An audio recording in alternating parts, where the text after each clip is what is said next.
ನಮಗೆ ಕನ್ನಡ ನಾಡಿನ ಗೀತೆ ಇದೆ, ಕನ್ನಡ ಬಾವುಟ ಇದೆ.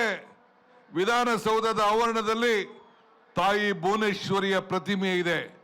ಇಡೀ ಭಾರತದಲ್ಲಿ ಯಾವ ರಾಜ್ಯದಲ್ಲೂ ಕೂಡ ತಂದೆ ಆದಂತ ಸ್ವಂತ ಬಾವುಟ ಇಲ್ಲ, ನಾಡ ಗೀತೆ ಇಲ್ಲ ಅನ್ನೋದನ್ನು ಹೇಳಲಿಕ್ಕೆ ನನಗೆ ಬಹಳ ಹೆಮ್ಮೆ ಆಗ್ತದೆ. ಇವತ್ತು ಬಂಧುಗಳೇ, ನಮ್ಮ ಕನ್ನಡ ನಿಮ್ಮೆಲ್ಲರ ಹೆಮ್ಮೆ. ಅನ್ನ ಕೊಡೋ ನಮ್ಮ ನಾಡಿನಕ್ಕೆ ಕೆಂಪು ಎಳೆದು ದೊಡ್ಡ ಪರಿಸಂಕಲ್ಪವನ್ನು ಮಾಡ್ಕೊಂಡು ನಾವು ಬಂದಿದ್ದೇವೆ.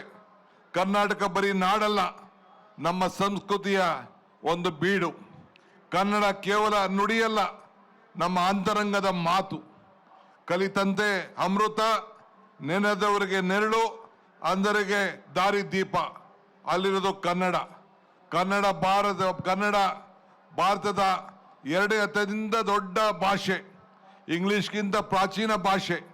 ಕನ್ನಡ ಎನ್ನುವುದು ಒಂದು ಭಾಷೆ ಅಲ್ಲ, ಒಂದು ಸಂಸ್ಕೃತಿ, ಒಂದು ಜೀವನದ ವಿಧಾನ.